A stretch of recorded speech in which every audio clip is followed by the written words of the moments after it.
está en Brasil, obviamente. Hola Gustavo, ¿cómo estás? Eduardo Serenellini. ¿Qué tal, Eduardo? Buenas tardes acá. Tenemos una hora más que ahí en Buenos Aires. Bueno, Horario de bueno, verano. bueno, calor, ¿no? Sí, bastante calor. Bastante calor. Bueno, ¿y cómo está la economía? Algo leí, algún tuit tuyo hablando de la recuperación de la economía en Brasil, Gustavo. Mira, todo mejorando. Yo te diría Ujú. que desde el punto de vista de los indicadores, observamos una inflación por debajo del 3% al año, 3% al año, una tasa de interés que baja y esto genera que la cuota para aquel que quiere comprar a crédito reduzca su valor mensual. Ujú. Esto genera también un aumento en la demanda y el aumento en la demanda propiciona un aumento en las contrataciones. De hecho, en el mes de septiembre Brasil contrató 35.000 personas por sobre las que había echado y este es el sexto mes consecutivo que Brasil genera más empleos de los que pierde. O sea, Por aquellos que ejemplo, fueron despedidos los contrataron nuevamente y a eso le sumamos esta cantidad. exactamente, Ujú. exactamente eso. Y Ujú. además tenemos un crecimiento de la economía modesto, tal vez un 0.5 a 0.7 este año 2017, pero con un crecimiento sostenido a partir del 2018. De manera que todas las informaciones económicas son buenas. Un dato, por ejemplo, de la industria de la construcción es que aumentaron el 70% los lanzamientos de nuevos departamentos en construcción, Ujú. y la industria automotriz ha crecido fuertemente, tanto en la exportación como también en la venta local. ¿Y qué Así que, ocurrió, mira, Gustavo, para que esto cambie de esta manera? Porque hace unos meses atrás hablábamos de otro panorama muy distinto, ¿no?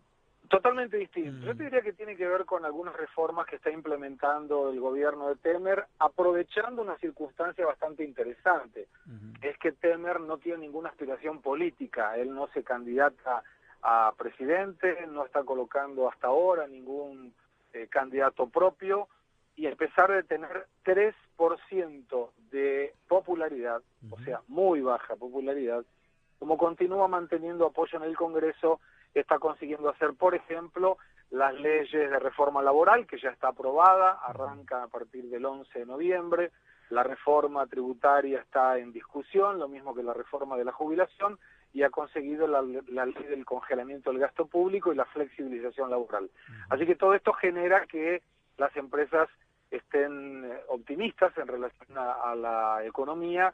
De hecho, las montadoras de autos, las automotrices, ya han comprometido hasta el 2022 inversiones por 5.000 millones de Epa. dólares Ujú. y la inversión directa en los últimos 12 meses supera los 80.000 millones de Bueno, dólares también. o sea que el establishment allí en San Pablo no se equivocó cuando apoyaban a Temer, ¿no? O sea, lo acompañaron y No, mucho.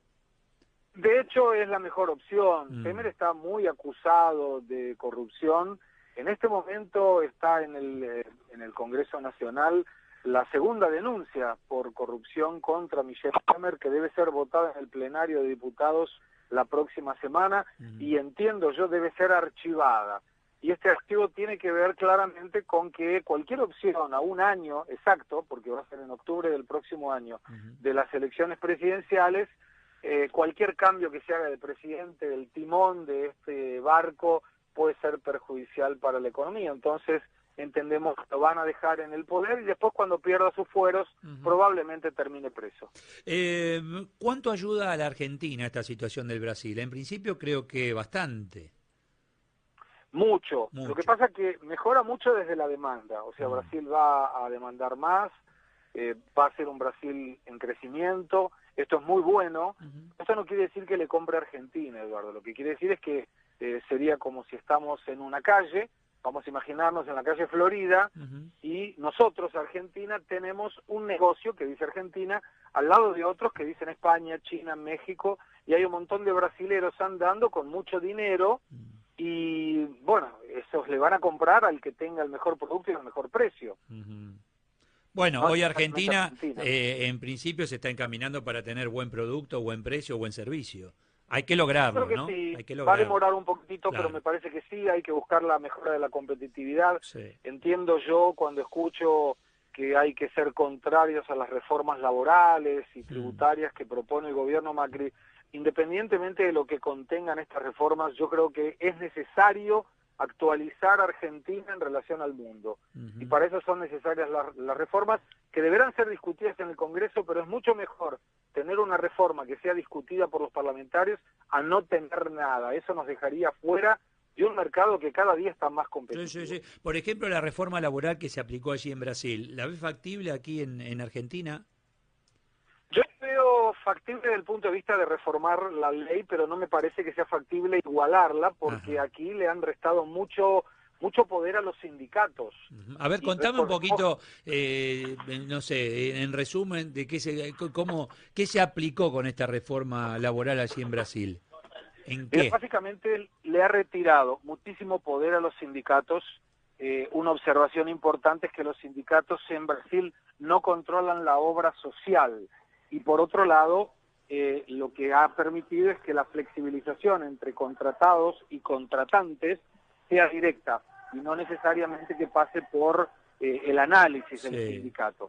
Esto a priori mencionaban, va a aumentar la cantidad de horas trabajadas y el mismo sueldo. No tiene nada que ver con eso. Lo que busca es que aumente la productividad, que gane más quien produce más, y sobre todo que se eviten la industria del juicio laboral. Y que si una empresa tiene un empleado que no es productivo porque no quiere trabajar, lo pueda desligar de la empresa, lo puede echar sin que esto genere un costo financiero elevadísimo para la compañía. Y ese es el contexto, y creo yo, ese debería ser el contexto de cualquier reforma laboral. A ver, es puro sentido común, ¿eh? Claro. Claro. Y no se busca perjudicar a nadie. O sea, vos fíjate, yo soy empleador porque tengo empresa, pero también soy empleado, soy profesor universitario. Sí. Con lo cual, si yo no doy clases como debo dar, tiene que quedar abierta la posibilidad de que la universidad me eche. Claro. Esto es claro, es básico. Me obliga a ser mejor, porque el que es peor tiene que quedar afuera del ambiente de trabajo. Acá hemos llegado al extremo, Gustavo. Ayer voy a jugar tenis con un amigo que es industrial, dice, Eduardo, a mí me han hecho juicio empleados que no tuve nunca. Bueno. Que no los conozco y me hicieron juicio y les tuve que pagar. Eso, o sea, hemos llegado a ese extremo en la Argentina, Gustavo. Y ese es el problema. Yo creo que lo que tenemos que propiciar es, primero, sí, la igualdad de oportunidad de igualdades tiene que ser para que la gente pueda ser capacitada, pero no la igualdad de que el que trabaja más gane lo mismo que el que trabaje mal. Sí. Eso no puede ser, porque eso no conspira contra la mejora del país. Y vos fíjate que Brasil tiene 15.138 sindicatos que están perdiendo poder claramente. No se observa, al igual que en Argentina, los sindicalistas de los principales sectores, ni conocidos ni multimillonarios. Son personas que o tienen un perfil más bajo o se dedican a trabajar. Bueno, acá ya tenés un par presos, ¿no? Bueno, algo ha cambiado. Más todavía. Sí, claro, por supuesto que sí. Sí. Lo que sí hay que llevar a una igualdad con los países que mejoran su productividad. El caso, pues fíjate, Estados Unidos tiene 368 sindicatos, Estados Unidos, y Alemania tiene 12. Claro. Entonces, en ese mundo donde la productividad es fundamental y producir más con el mejor costo y con el menor tiempo es la base de la productividad, yo creo que la reforma laboral es necesaria, independiente de lo que contenga. Pero ahora vos me decías que allí en Brasil, a ver, ¿no crees que sea posible en Argentina o muy factible por el tema de la fuerza de los sindicatos? Pero ahí no creo que hayan dicho, qué bueno, me tocaste las obras sociales, qué bueno, la oposición debe haber hecho fuerza, pero ganó aquel que estaba en la vereda contraria.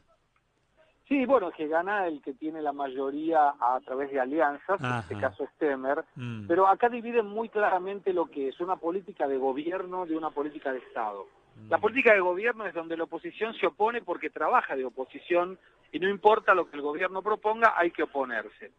Cuando uno trabaja en política de Estado, la oposición lo que analiza es, esto me puede llegar a servir cuando yo sea gobierno de acá a 4 años. Claro. Entonces, no son necios, diciendo, mira, esto que tiene que ver con la reforma laboral es importante independiente de quién sea el presidente o de qué partido pertenezca. Lo mismo ocurre con la reforma de la jubilación. Hay, por supuesto, mucho problema aquí en Brasil con esa reforma porque lo que propone es aumentar sobre todo la edad de la mujer, que hoy es en 60 años y pasaría a 62. Entonces, toda la gente que está con 58, 59, se le aleja la línea de la jubilación. Hay una reforma que propone esto, porque hay una cuestión muy clara. la gente, nosotros, estamos viviendo más, y al aportar menos y vivir más, hay un déficit claro en lo que es el sistema personal. Sí, no, y a esto agregar los cambios con la robotización, etcétera, que eso también va a agravar más esta situación. Agravarlo, digo, como algo positivo, ¿no? Es decir, bueno, a ver qué cambio puedo llevar adelante. Y en relación a la reforma laboral, tocar los sindicatos, etcétera, pensemos que Brasil tuvo un presidente que representaba al Partido de los Trabajadores, como Lula. O sea que tan mal no lo veían los trabajadores esta reforma. No, y no solamente lo veo. Vos fíjate que desde el punto de vista de los trabajadores, ¿por qué no hubo tanta crítica?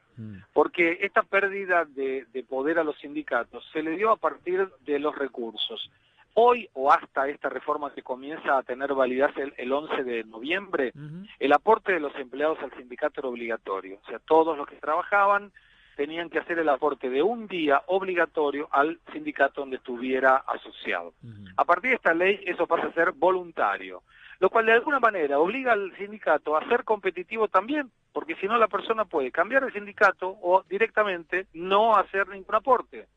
Entonces le tiene que haber una contrapartida, y esto es bueno porque mejora el servicio del sindicato. Yo creo que está buena la reforma en Brasil. E incluso siempre beneficia al buen trabajador como al buen empleador. Estamos hablando de eso, ¿no? Obviamente. Estamos hablando de quien hace las cosas como corresponde. Gustavo, te mando un fuerte abrazo. Que tengas buen fin de semana. Gracias, Y buenas elecciones para todos. Sí, señor. Gracias. Gustavo Segré, socio director de Center Group desde San Pablo, Brasil.